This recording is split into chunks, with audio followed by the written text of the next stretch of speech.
की शान अल्लाह ने अपने महबूब को अता की है रब का कलाम। सारे का सारा ये जो रब का कलाम है, लक़द जाअकुम रसूलुम मिन अनफुसिकुम अज़ीज़ुन अलैहि मा अनित्तुम हरीसुन अलैकुम बिल मुमिनीन रऊफ़ुर रहीम है। ये सारे का सारा रब का कुरान कलाम इलाही है, सवाब है। लेकिन इस पूरी आया मुबारका के अंदर अल्लाह ने अपने महबूब की शानों को बयान किया है। दुबा अल्फाज दीगर, जब मुस्तफ़ा की शानों को बयान करोगे तो रब क्या कमाल अता करता है। जब मुस्तफ़ा की शानों को देख कर उनके ऊपर चलने की कोशिश करोगे तो रब क्या कमाल अता करता है। आइए मैं उसकी एक झलक पेश करने लगा हूँ। हज़रत अबू बकर बिन मुजाहिद एक वली गुजरे हैं, एक बुजुर्ग गुजरे हैं। काबिल तवज्जो बात है, इसको अपने दिल की तख्ती पे बिठा लो। वो कहते हैं कि मैं एक दिन, एक और बुजुर्ग है, उनका नाम है अबू बकर बिन मोहम्मद। एक का नाम है अबू बकर बिन मुजाहिद, एक का नाम है अबू बकर बिन मोहम्मद। बुजुर्ग हम जमाना है। तो ये कहते हैं कि एक दिन मैं अबू बकर बिन मोहम्मद कहते हैं मैं उनके पास बैठा हुआ था, तो इतने में शेख शिबली बहुत बड़े वली कामिल गुजरे हैं, आपने उनका नाम कई दफ़ा सुना होगा। वो दूर से आते हुए हमें नजर आए। हालांकि शेख शिबली के बारे में लोगों के तासुरात बड़े अजीब व गरीब किस्म के थे कि ये दीवाना है, अजीब सी हरकतें करता है ये। तो उलमा जो होते हैं ना, वक्त के उलमा जो थे, तो वो उनके बारे में अजीब व गरीब किस्म के नजरियात रखते थे। लेकिन अल्लाह वाले जो होते हैं ना, उनका एक अपना मर्तबा और मुकाम होता है। पर शर्त यह हो कि वो खिलाफ शरीयत काम ना करता हो और लोगों को खिलाफ शरीयत बात का हुक्म न देता हो। ये हजरत शाह अब्दुल हक मुहद्दिस देलवी हों या शाह अब्दुल अजीज मुहद्दिस देलवी हों या दीगर बुजुर्गान दीन हों, सबका इस बात पर मुत्तफिक का ये फैसला है बुजुर्गान दीन का कि कोई आदमी हवा में उड़ता हुआ आपको नजर आए ना, पानी के ऊपर चलता हुआ आपको नजर आए और वह शरीयत के खिलाफ चल रहा हो, तो वो अल्लाह का वली कभी नहीं हो सकता। वो जादूगर हो सकता है, वो अल्लाह का वली नहीं हो सकता है। जो अल्लाह का वली होगा वो कभी भी शरीयत के खिलाफ कदम नहीं उठाएगा।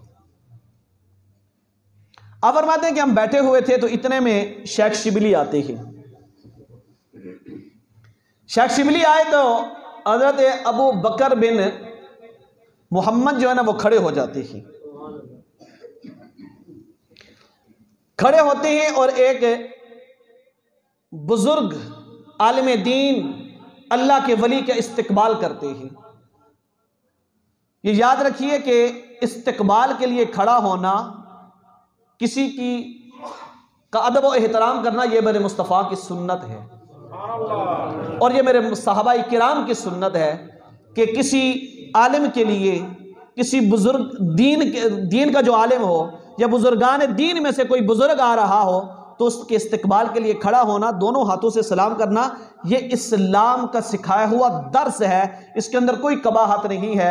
हाँ, किसी का अदब व एहतराम न करना, इसमें कबाहत जरूर है कि इसमें गरूर और तकब्बर नजर आता है। तो किसी का अदब व एहतराम करना, ये मेरे मुस्तफ़ा की सुन्नत और सहाबाए किराम का तरीक़ेकार रहा है। खड़े हो जाती हैं। जब खड़े हो गए ना, तो करीब गए और 2 कदम आगे चल कर गए और शेख शिबली को पकड़ा और पकड़कर आपके माथे के ऊपर भोसा दिया। अबू बकर बिन मोहम्मद क्या कर रहे हैं कि शेख शिबली को पकड़कर उनके माथे के ऊपर बोसा दे रहे हैं। जो शेख अबू बकर बिन मुजाहिद पास बैठे हुए थे ना, जो इस बात को रिवायत कर रहे हैं, जो बयान कर रहे हैं, वो कहते हैं मैंने अबू बकर बिन मोहम्मद से पूछा कि ये शेख शिबली का आप अदब एहतराम कर रहे हैं, आप इनके लिए खड़े हो रहे हैं, आप इनके माथे को बोसा दे रहे हैं। हालांकि मुआशरे के अंदर तो लोगों ने इनके बारे में तरह तरह की बातें बनाई हुई, ये तो दीवाना है, अजीब व गरीब किस्म की हरकतें करता है। तो आप इस इंसान के माथे को बोसा दे रहे हैं। तो वो मुस्कुरा कर कहने लगे, मैंने वही किया है जो कुछ मैंने कमली वाले आका और सहाबा को करते हुए देखा है।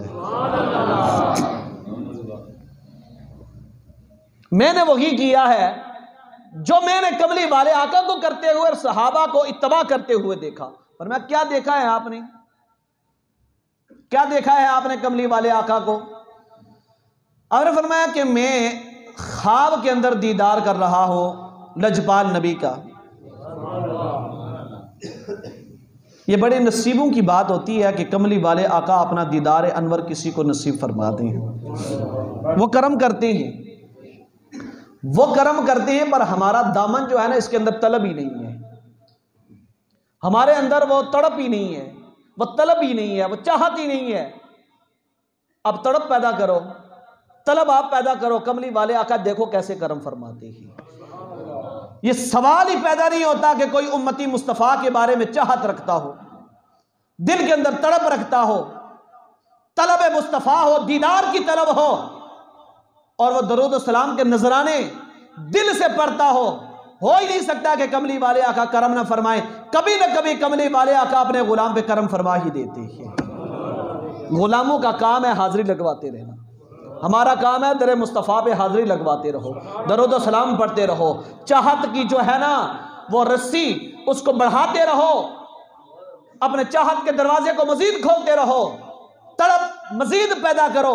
जितनी तड़प ज्यादा पैदा होगी उतना ही करम खूबसूरत अंदाज के अंदर आएगा। फरमा के कमली वाले आका को मैंने देखा कि वो उठते हैं और शेख शिबली के माथे को बोसा देते हैं, और सहाबा भी पीछे ऐसे ही कर रहे हैं। फरमाया ये मंजर मैंने खुद अपनी आंखों से देखा है कमली वाले आका की बारगाह से। ये मेरे मुस्तफ़ा खुद शेख शिबली का इस्तकबार ऐसे कर रहे हैं। फरमाया कि मैंने अर्ज की कि ये शेख शिबली जो हैं, इनका अदब व एहतराम कमली वाले आका इतना क्यों फरमा रही हैं? क्या वजह है कि कमली वाले आका खुद शेख शिबली को इतनी इज्जत दे रहे हैं, माथे को भी बोसा दे रहे हैं और सीने से भी लगा रहे हैं, करम भी फरमा रहे हैं? क्या वजह है? फरमाया कि शेख शिबली की जिंदगी का एक अमल है, जो अमल दरे मुस्तफ़ा पे कबूल हो गया है। बस उस दरे मुस्तफ़ा पे अमल की कबूलियत का नतीजा ये निकला कि कमली वाले आका ने करम फरमा दिया। वो अमल क्या है? वो अमल अपने सीने के साथ बांध लो। फरमाया कि यह हर नमाज के बाद या दिन के अंदर कभी भी, जब भी इनको मौका मिलता है, जब भी इनको मौका मिलता है, नमाज के बाद पढ़ो तो बेहतर, कभी भी किसी भी वक्त मौका मिले तो लक़द जाअकुम रसूलुम मिन अनफुसिकुम, ये जो आये मुबारक 3-4 जुमों से मैं आप दोस्तों के सामने तिलावत कर रहा हूँ, ये 2 आयतें जो हैं फरमाया इनकी ज़िंदगी का ये मामूल रही है।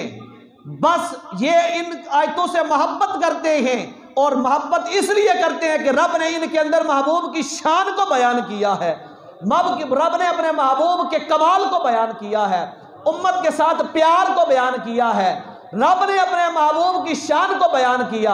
शेख शिबली उन आयतों को बार बार पढ़ते हैं। बार बार पढ़ने का मकसद यह है कि जितनी बार पढ़ोगे उतनी बार महबूब की शान बयान होगी। इधर वो शान मुस्तफ़ा को बयान कर रहे हैं, उधर रब ने करम फरमा दिया है। मुस्तफ़ा के गीत गाओ, मुस्तफ़ा के साथ मोहब्बत करो, और इसकी दलील कुरान की आयत मुबारक फरमाया इन कुंतुम तुहिब्बून अल्लाह फत्तबिऊनी, अगर रब से मोहब्बत करना चाहते हो तो दरे मुस्तफ़ा पे आ जाओ।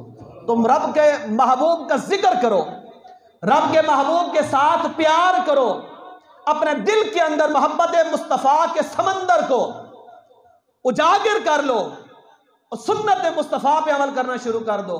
मेरे मुस्तफ़ा के बताए हुए तरीके पर तुम चलो, मुस्तफ़ा से प्यार तुम करो, रब खुद तुमसे प्यार फरमाएगा।